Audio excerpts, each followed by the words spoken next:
Halo para pendengar, dimanapun kalian berada. Baru aja kemarin rilis juga ilustrasi untuk cover volume 16-nya. Padahal masih belum seminggu semenjak volume 15-nya rilis. Nah, seperti yang sudah gua janjikan, kalau ada info terbaru mengenai novelnya, pasti akan segera gua bahas. So ini dia pembahasan lengkap untuk cover volume 16.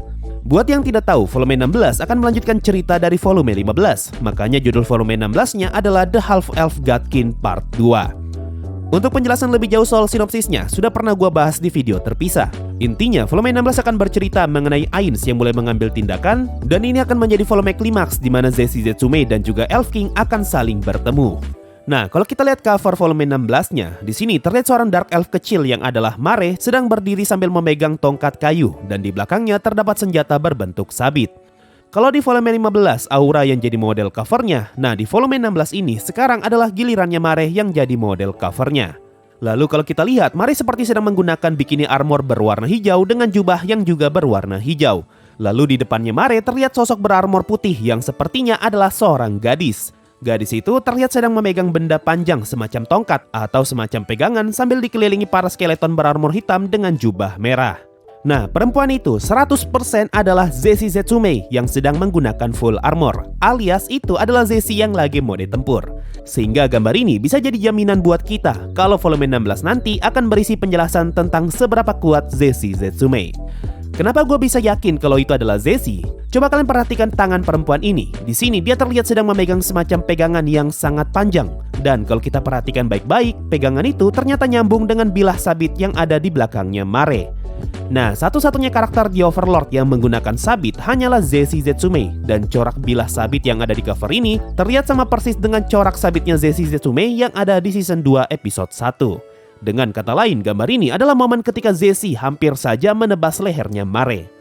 Ketika pertama kali lihat, sekilas gue mengira kalau Mare sedang memegang sabitnya Zesi, dan di sini Mare berhasil menyudutkan perempuan berarmor putih itu. Tapi asumsi gua ternyata salah, karena di sini Aura sedang memegang tongkat kayu andalannya, yaitu Divine Class item bernama Shadow of Yggdrasil. Lalu kalau kita lihat kaki kirinya Zesi, sekilas terlihat kalau kakinya Zesi seperti sedang patah. Tapi menurut gua itu adalah posenya Zesi ketika dia sedang bergerak sangat cepat dan tiba-tiba berhenti di depannya Mare sebelum dia menebas lehernya Mare. Dari gayanya, Zesi seperti sedang nge-slide tapi berhenti di tengah jalan. Jadi pose ini mencoba ngasih tahu kita kalau Zesi adalah tipe petarung yang dapat bergerak dengan cepat dan juga lincah. Ya anggap aja gini deh, Zesi itu kayak tipe karakter yang gaya bertarungnya nggak wajar. Tipikal karakter psikopat yang suka bertarung semau-maunya dia, makanya posenya bisa seperti ini. Nah, kalau untuk skeleton yang ada di sekitarnya Zesi, awalnya gue mengira kalau mereka adalah skeletonnya Ainz yang sedang mengepung Zesi. Tapi kalau kita perhatikan baik-baik, skeleton yang ada di pojok kiri atas justru terlihat seperti sedang menyerang ke arahnya Mare. Jadi bisa dipastikan kalau itu bukanlah skeletonnya Ainz. Bukti lain kalau itu bukanlah skeletonnya Ainz bisa dilihat dari armor yang mereka gunakan. Sebelumnya gue udah pernah ngebahas semua jenis-jenis skeleton yang ada di Overlord. Nah, skeletonnya Ainz yang menggunakan armor dan sudah diketahui sampai saat ini hanyalah skeleton warrior, Nazarick Elder Garder, Nazarick Old Garder, dan juga Nazarick Master Garder.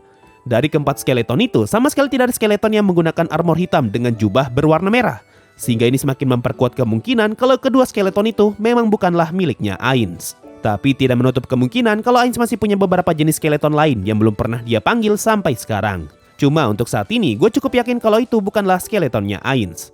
Lalu kalau memang itu bukanlah skeletonnya Ainz, terus itu skeletonnya siapa? Ada dua kemungkinan. Pertama, itu adalah miliknya Zesi. Mungkin saja Zesi ternyata mempunyai skill, item sihir, atau bahkan talent yang ngebuat dia dapat memanggil dan mengendalikan skeleton berarmor. Berhubung Zesi adalah member Black Scripture dan Shurshana adalah dewa yang menjadi simbol Black Scripture, maka tidak menutup kemungkinan kalau member Black Scripture terkuat seperti Zesi diberikan item peninggalan dari Shurshana yang ngebuat dia dapat mengendalikan undead. Nah, buat yang nggak tahu, Shurshana adalah salah satu dari 6 dewa besar teokrasi yang katanya adalah player dengan ras skeleton atau mungkin overlord sama seperti Ainz. Kemungkinan kedua, itu bukanlah skeleton miliknya Zesi, melainkan skeleton yang dipanggil oleh orang lain. Nah, kalau kalian lihat daftar ilustrasi Black Scripture, ada satu orang yang secara tampilan terlihat seperti Necromancer, yaitu si kursi ketiga. Jadi mungkin saja skeleton yang ada di cover ini adalah makhluk yang dipanggil oleh si kursi ketiga. Tapi kalau kalian baca prolog volume 15, dikatakan kalau semua member Black Scripture takut berada di dekatnya Zesi. Jadi gua rasa, sepertinya Zesi nggak akan mau bertarung bersama member Black Scripture yang lain. Atau ada kemungkinan lainnya nih, skeleton itu adalah buatannya Rufus, yang diteorikan sebagai murid pertamanya Shurshana yang masih hidup sampai saat ini.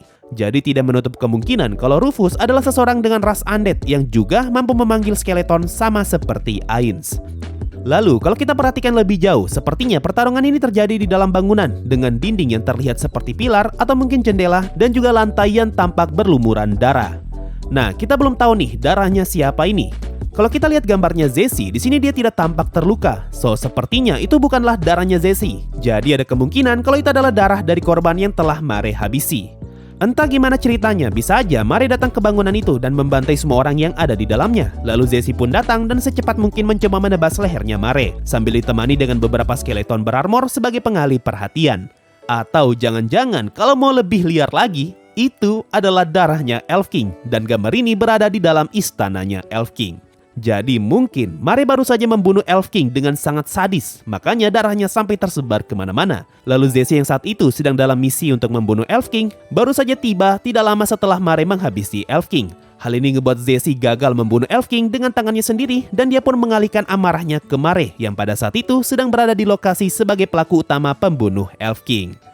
Nah, kalau saja benar itu adalah darahnya Elf King, gua rasa si cover ini bakalan jadi spoiler untuk sebuah twist yang sama sekali tidak terduga. Atau kemungkinan lainnya, mari kita beranggapan kalau ternyata kakinya Zesi beneran patah dan itu adalah perbuatannya Mare. Ini artinya darah yang ada di sini adalah darahnya Zesi, atau mungkin ini adalah darahnya para member Black Scripture yang pergi bersama Zesi. Lalu, apa yang coba Zesi lakukan di sini yaitu dia mencoba mengancam Mare yang sedang berjalan mendekat setelah melihat kakinya Zesi patah. Kemudian skeleton yang ada di sekitar mereka adalah skeleton yang dikirim untuk melindungi Zesi yang sedang terluka.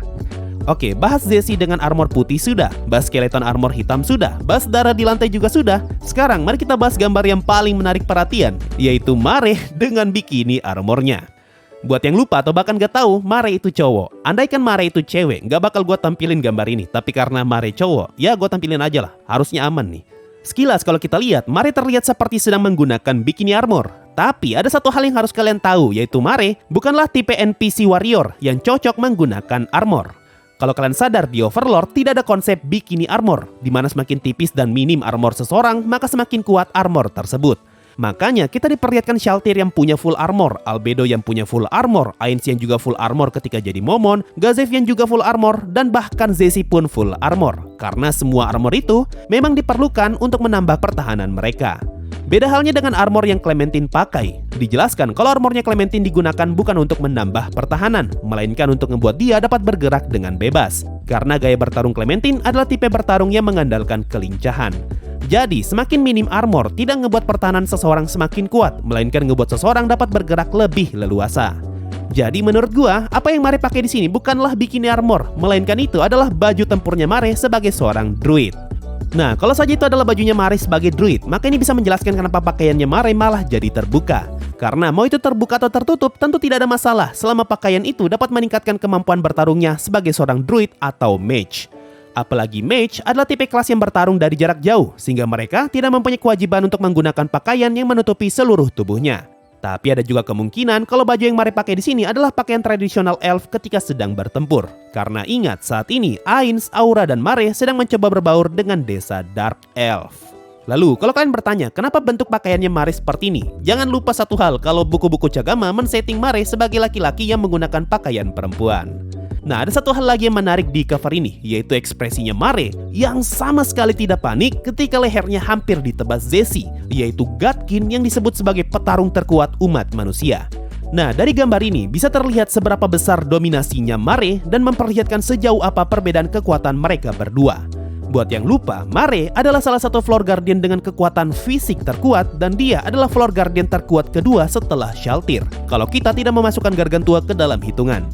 Nah, sebagai seorang mage dan bukan warrior, ketika ada musuh yang berhasil mendekat, tentu refleks pertama adalah menghindar dan mencoba membuat jarak agar si mage dapat mengeluarkan skill ataupun sihirnya. Tapi, melihat Mare yang seperti tidak terkejut ketika dirinya berhasil didekati, bisa saja ini adalah indikasi kalau Mare tahu bahwa Zesi tidak cukup kuat untuk melukai dirinya. Makanya Mare tidak takut dan tidak perlu repot-repot menjaga jarak.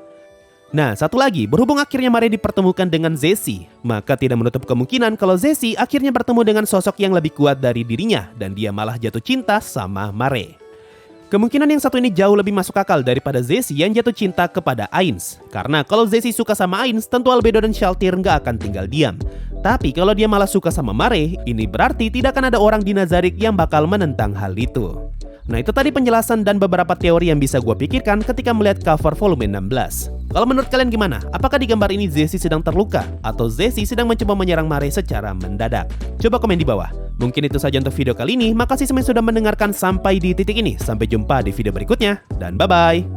Sebelum masuk Saweria, gue ucapkan terima kasih banyak untuk para member Adamantite di bulan Juni ini, yaitu Rizky Abadi, Damedane, Wakblo Official, Harmonia, Fans Kuroges Nime, dan Jimi Hendrix. Yo, waktunya Saweria ada dari Galang Bayu Saputra. Bang, kalau nonton Overlord Season 4, situs resminya di mana aja? Kalau mau nonton Overlord Season 4, ada di Bilibili, Ikiyi, dan juga Aniwan. Ada dari ZT. Bang, tolong bahas anime 86. Aku udah komen tapi nggak dibaca, makanya ku donate aja biar ketahuan. Nanti ya, gue udah nonton kok sampai season 2-nya. Tapi masalahnya konten Overlord lagi banyak-banyaknya, jadi susah buat gue bahas yang lain. Ada dari Elsin, Ngopi Sensei. By the way, masih main Genshin? Kagak, gue cuma main bentar doang, setelah itu nggak mau lanjut. Ada dari MKU, Bang, menurut abang apa yang terjadi dengan kelompok Blue Rose jika Peroroncino ada? Jujur ya, gue nggak tahu. Ada dari pengikut Philip sama Banzai. Ada dari Ichinibi Sanbi Bokuwatobi. Bang, ada niatan bahas detail kecil Darwin Game gak? Sama rekomen anime mirip Darwin Game. Gue pribadi nggak begitu tertarik untuk nonton anime seperti itu. So sorry, gue nggak tahu nih anime apa aja yang mirip dengan Darwin Game. Darwin Game-nya aja gue nggak nonton loh. Dan terakhir ada dari Henji-san. Sehat terus Sensei, biar para viewers pada kenyang konten Overlord.